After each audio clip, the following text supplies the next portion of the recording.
guys ready to see the theater? Yep. All right, let's go. Let's go meet a guy. We gotta go to Kevin.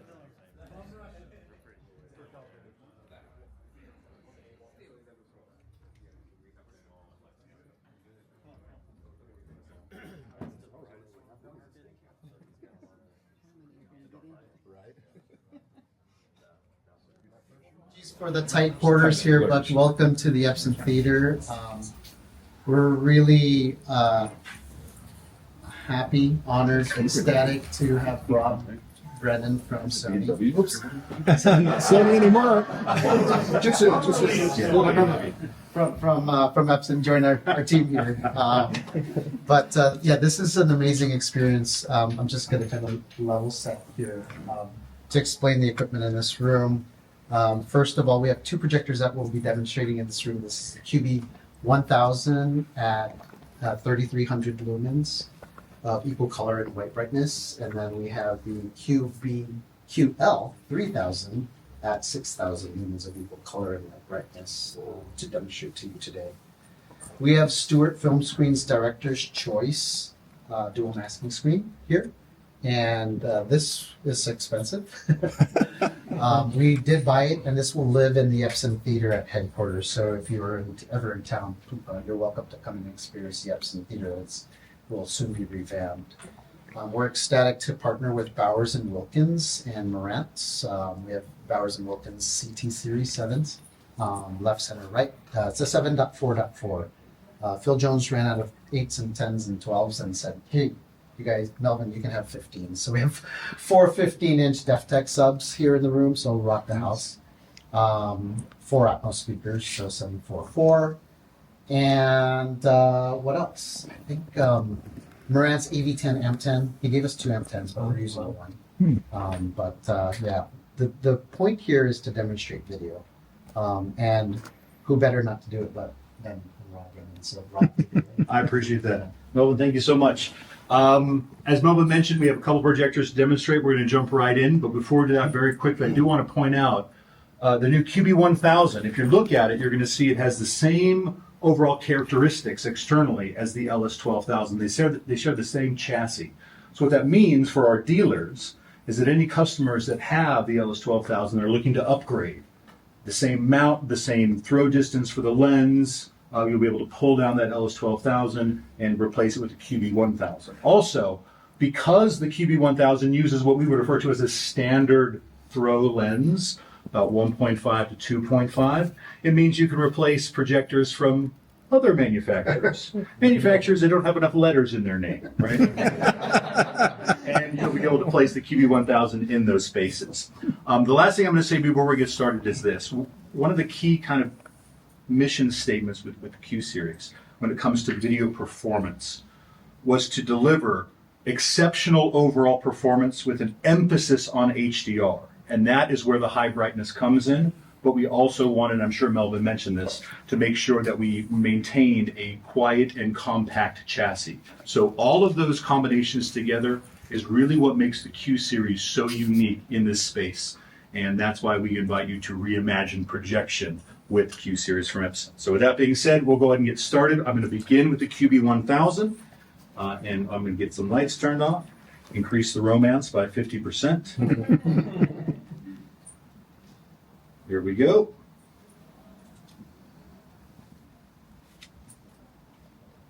So scared, just like.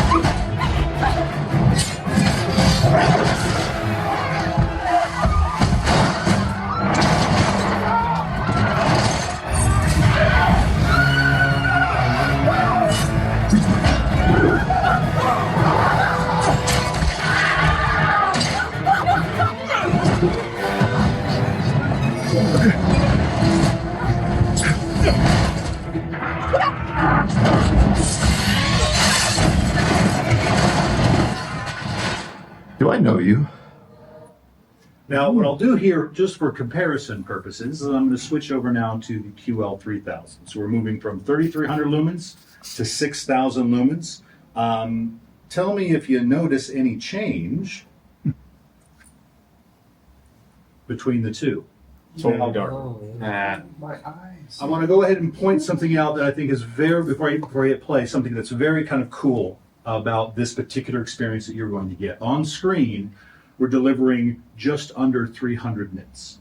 So the new DCI standard, new recommendation for high performance HDR video with projection happens to be 300 nits. So this level of performance in homes at the price points that Epson is talking about is not something that really has ever been done before. So we're going to enable a whole mess of customers to be able to have this kind of experience, whereas before it was a little much more exclusive, let's say. I'll get this playing and then we'll move on to another clip as well.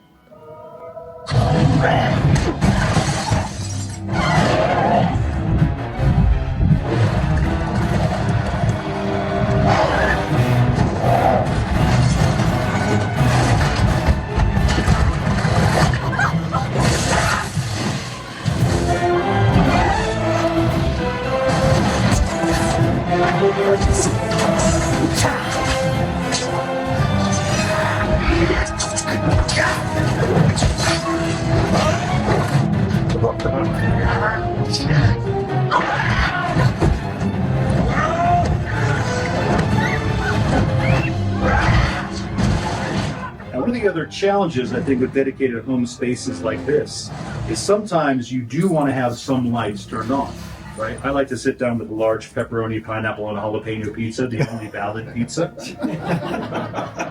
And I do like to have lights on so I can see what I'm eating. But typically that would have too much of a negative effect in my dedicated space on my screen with the projected image. So you can see now easily able to compensate for ambient light in dedicated spaces. So what we looked at kind of living rooms and media rooms outside, I wanted to show this in here as well, so you can understand it makes your dedicated spaces more flexible. So just for fun, I figured we should look at, well, at least one more clip, right? Multiverse of Madness is great, but that was made in like the 1800s or something. Let's do something a little bit more recent.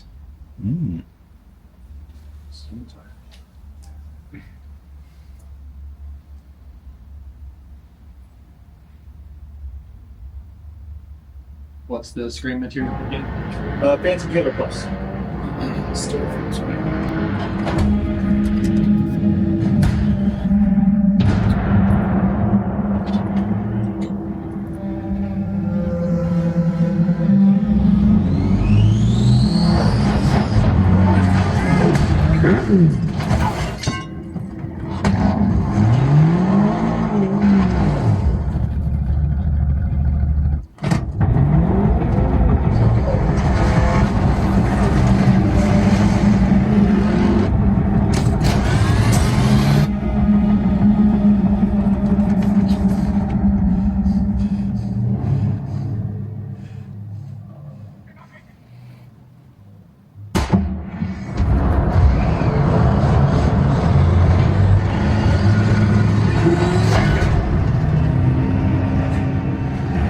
Reminds me a lot of the 405 commute, so I'm not going to torture you anymore with that.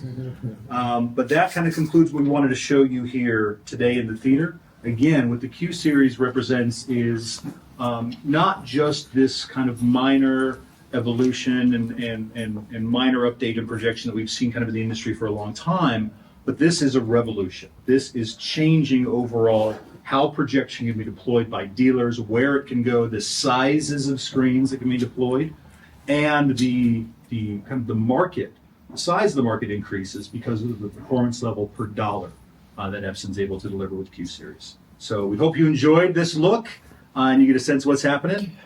Just a question. The first projector had motion smoothing engaged pretty heavily. It looks like the second one didn't. Is there a reason why you guys... So both projectors for motion settings, did we make any adjustments in there, Kevin, for the calibration? Turbulation is on low. Turbilation's on low for both of them. For both? For both. You can turn it off if you want. I find that it works real well. You say heavily. It did. The first one definitely, it was extremely visible, to at least to my eye. I don't know how anyone else felt, but the second one, it appeared to be off, or at least minimized. So All in the same setting. yeah, we'll double check the setting. When it gets calibrated, it should have been in a low for both. So it is, Okay. you do have the option to adjust the Yeah. motion kind of compensation Yeah. for both. Yes, sir. One of these projectors is the 10,000 lumen one, right? There you go. This is 6,000 lumens, which we're seeing now, and we started with 3,300 lumens. The one that is 10,000 lumens, why don't you need a certification from the FAA or the FDA? Oh, you're talking about the variants, my guy. Okay. My God. My guy. So essentially, version may or may not have heard about this. Potentially, at some brightness levels, in order to install a projector in a residence or in any location, you'll need an FDA variance that basically informs the users that there's this potential hazard area where you should not stick your eyeball up against the glass and look at the laser. The way that is determined whether you require an FDA variance has to do with a couple of factors. It's not just pure brightness in terms of if you had 10,000 lumens, you require yes or no. It has to do with the light intensity as it exits the lens.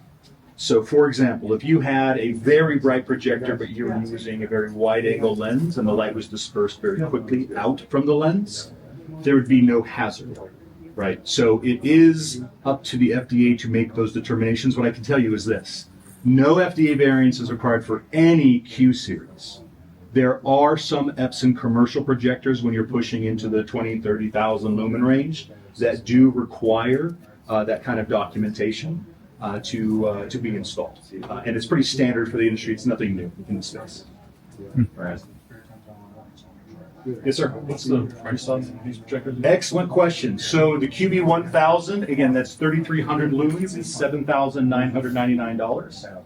And the 6,000 lumen QL3000 is $14,999. Now the QLs, both the 3,000 and the 7,000, are interchangeable lens. A lens is not included. You will spec the lens that you're looking for. The standard throw lens that we're using in here, again, kind of that 1.5 to 2.5 throw ratio, is under $1,700. So most of the standard lenses live in the about $2,000 or just below $2,000.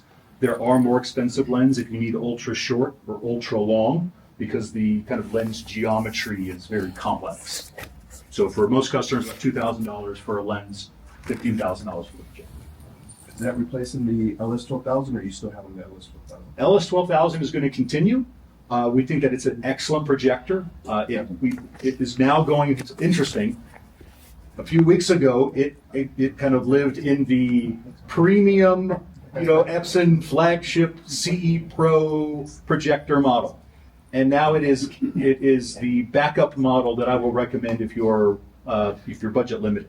The QB1000 is what I consider to be Epson's new entry projector for the CI channel. At $8,000, we think that it's aggressively priced, and at 3,300 lumens, it delivers more performance than any other projector really in this category at anywhere near that price point. So we think this is the new entry point. The LS12000 is kind of a, now I got it in my back pocket, right? What can I do to get you to buy today? I got another option for you. Yeah, the QB1000 is a step up in a major way from the LS12000 based off of the same platform, but we are using similar technology that's built along the side inside the Q series from a platform point of view to ensure that we have an increase of 22% brightness, going from 2,700 lumens to 3,300 lumens, but still remaining super quiet. So we're able to do that. Normally, you'd have to spin the fan faster or cool it down, but we are using this vapor chamber heat sink inside this very unit. And we are deploying dynamic tone mapping as well as new auto latency mode over the LS12000, which do not have that. So those are the step-up features from the 12,000 to the QB1000. And of course, they're also available in any color you want. That's right. As long as it's white or black. Now, the 3000 and 7000 are identical chassis, right? I mean, same size? That's correct. Yes. Yeah. Okay, but same weight as well? Same weight. I believe. Yeah, actually, they are the same weight. Just the noise spec is different. Right. Yeah. And so, how does it get that much brighter in the same box? It's obviously the optical engine is different. The laser's more powerful. The laser. So thank you all modules- for coming. Yeah. Yeah, well, that's the question. Yeah, actually, we have laser modules. Actually, Yeah. I can show them to you later on outside. We have the actual vapor chamber heatsink, and on which laser modules are mounted. So Epson engineered these parts, and it's basically a brass tube that's circulating liquid that changes from liquid to gaseous state to wick away or heat pump out the heat away from these lasers. Fancy computer heat sink that. That's correct. Yeah. Yeah. Okay. And you're also using MLA? We are using MLA. And how exactly, where are you putting? You asked me this question. Yeah. Yeah. I owe you an answer. Okay. Actually, I can ask the Seiko Epson engineers who are here today. Oh, awesome. good. Yes. Yeah, I really like Yeah. that. Beginning We are using micro lens array in the QB1000, and double micro lens array in the QL series 3000. Okay. Yeah, I really But want. where in the chain? Yeah. Yes, Is I wanna it, is it know. after the light source? Is it? Right. Else? Yeah. Let me find out. Okay, great. Oh, that would be great. Cool. All right. Any other questions? You've seen everything you need to see at CEDIA. You're welcome to go.